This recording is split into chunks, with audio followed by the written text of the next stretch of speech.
Hello, friends. Welcome back. This is Ridgeview's video podcast where we try to cover everything hope, healing, and recovery related. As always, I like to draw your attention to our COVID helpline, which is 833-503-0348. Part of this podcast is brought to you by our crisis response team, which is funded through the Department of Mental Health and Substance Abuse Services. This helpline will be available through the end of June. But this podcast will continue, so please subscribe and ring the bell so that you get notification of our latest episode. I have the distinct pleasure. It's always cool when we can bring guests in from outside. So Emily Hager, thank you for being here. Thank you for having me. Absolutely. So Emily is with the Tennessee Suicide Prevention Network. Yes, I'm the new East Regional Director for Tennessee Suicide Prevention Network. And new, I mean like January, right? Or thereabouts? Thereabouts. It was actually end of February, March-ish. Okay. Yeah, so very new. Well, welcome to the team. Thank you. Ridgeview's had a long time partnership, collaboration with TSPN, and as we're recording this, it is National Mental Health Awareness Month. Yes. So the topic of suicide prevention is timely, certainly.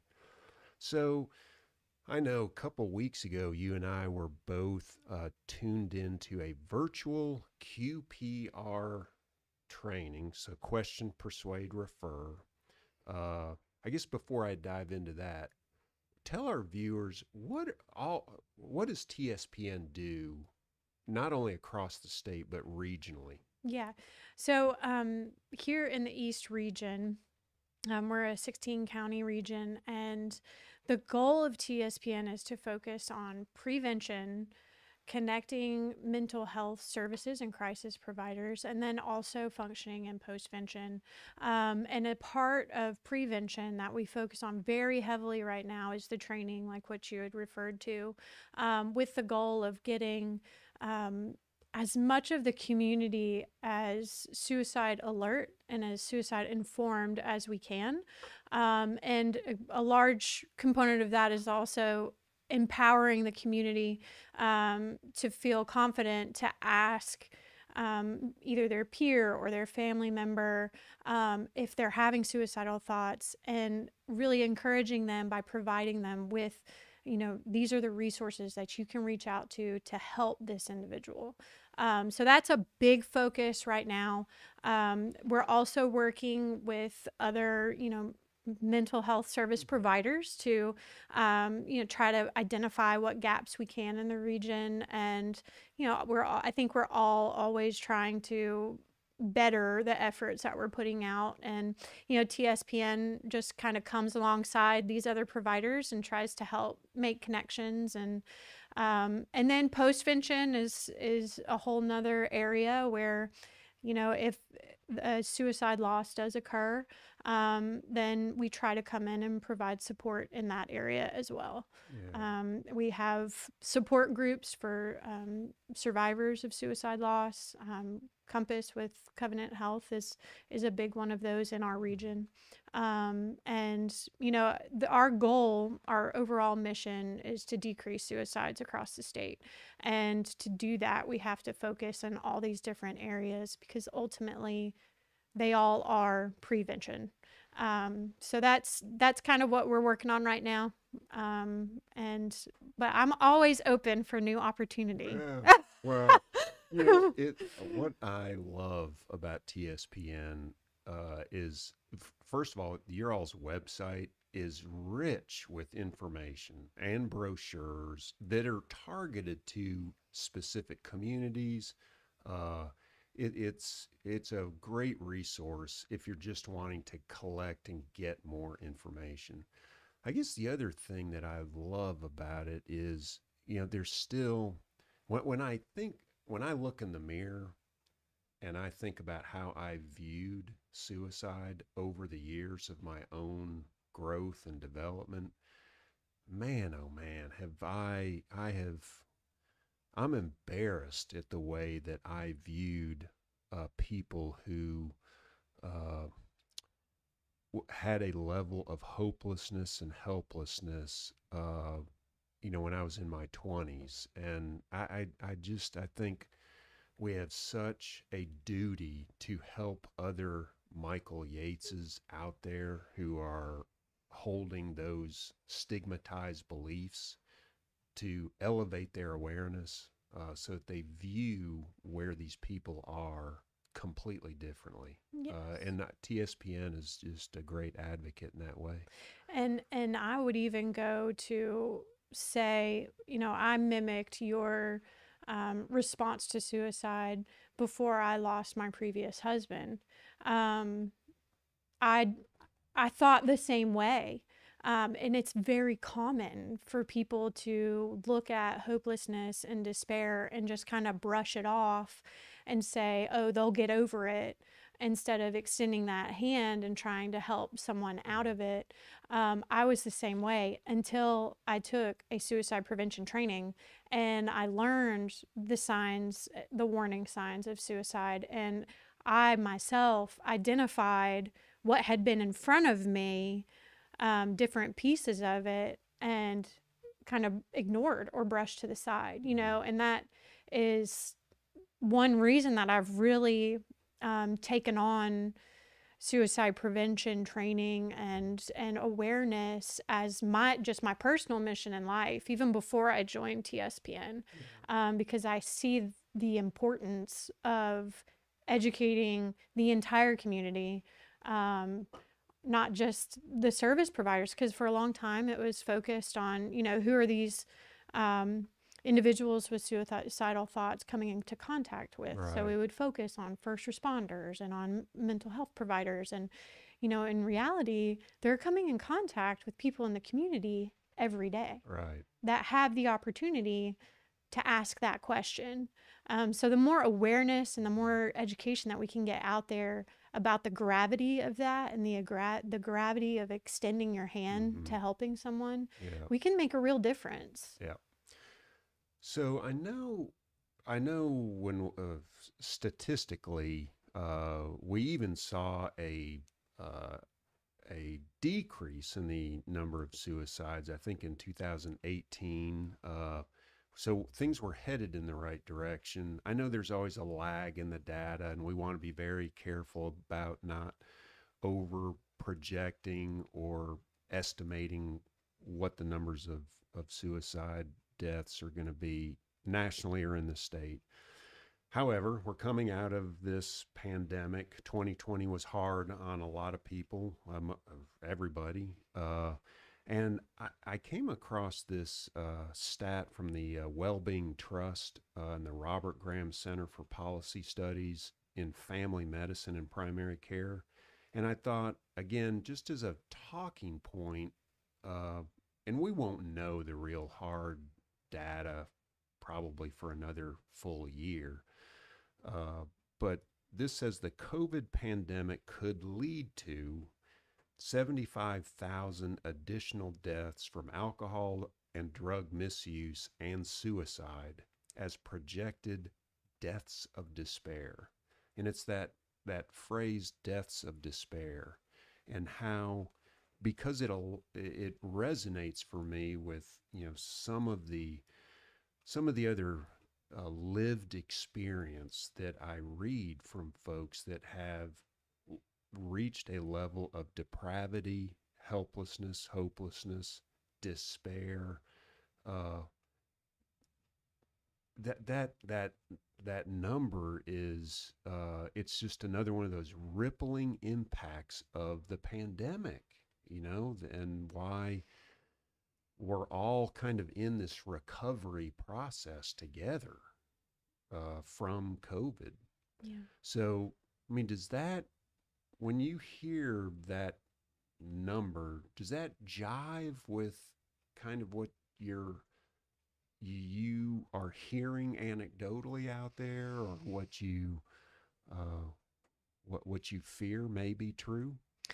I think everyone, because of the pandemic, has had a thought or fear, or a worrisomeness, being extremely worried about the amount of deaths or suicides that can come out of the being in COVID and being in isolation, and especially like with our youth and that substantial and significant amount of isolation for a long period of time for them.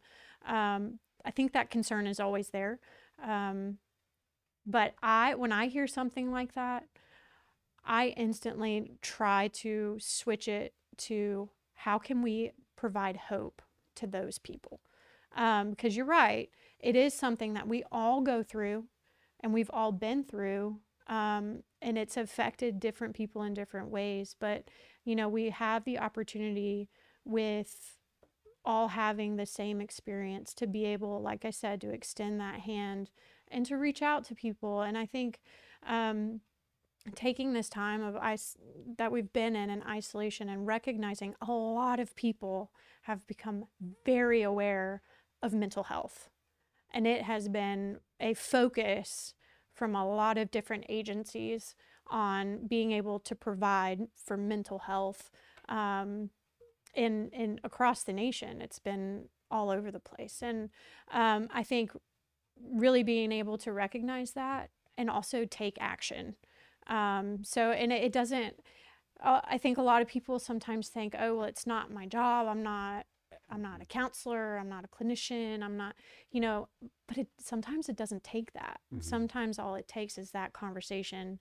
Even if with somebody isn't at the point of suicide, but they're in that space of, isolation and hopelessness, and they haven't reached that level yet, but they're still, you can visibly tell that something is off and different.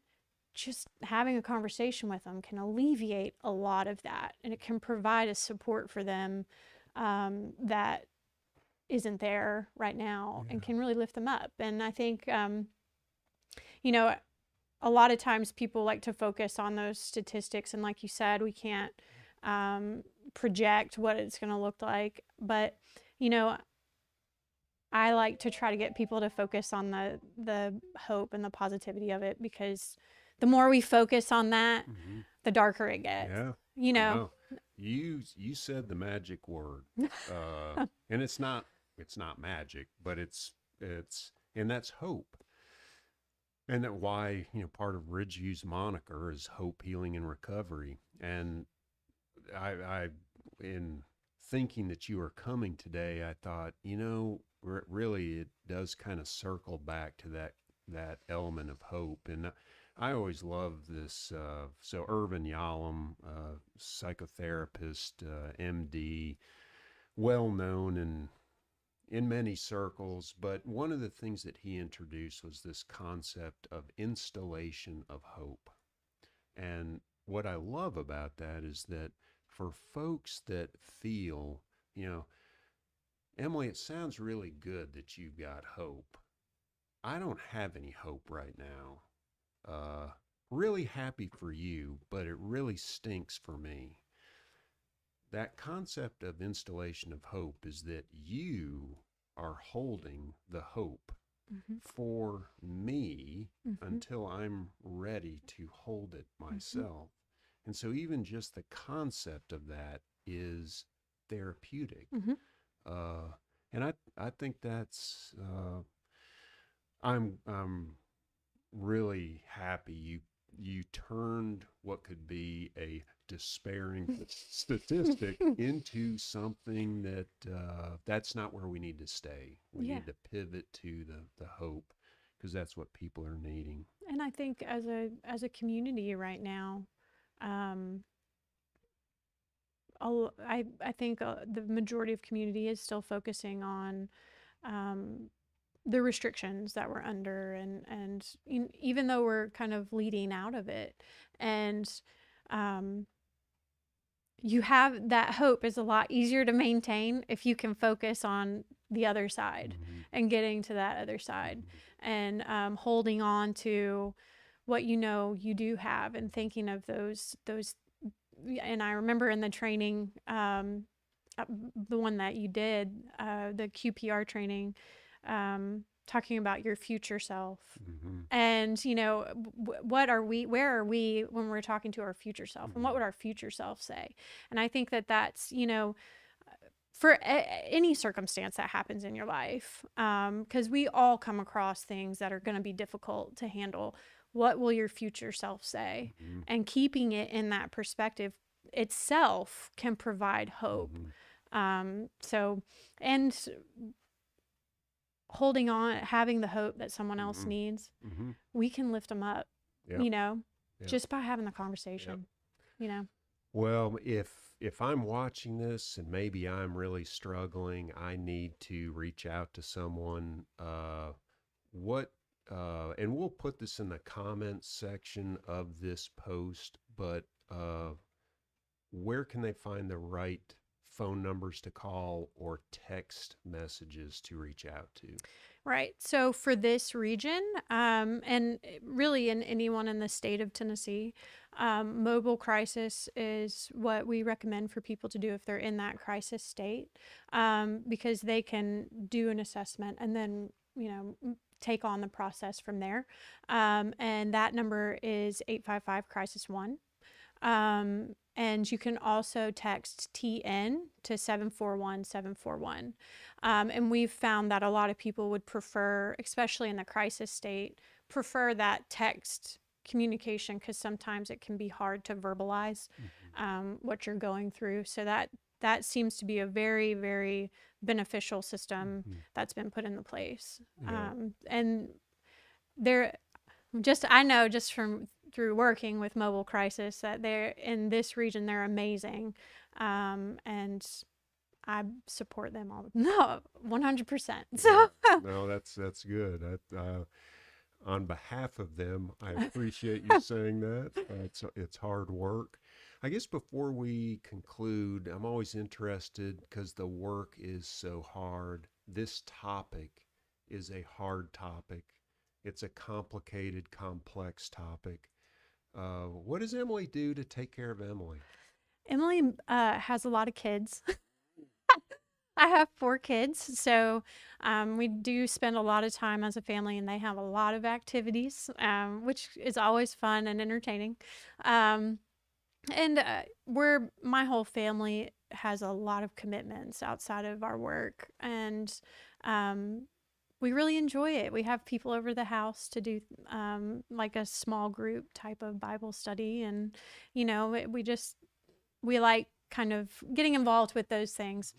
My PhD is actually in nutritional science, so anytime that I can get some of that, either whole body wellness, so we're talking physical activity or nutrition, anytime I can get into that area too, that's a little bit of self-care for Emily.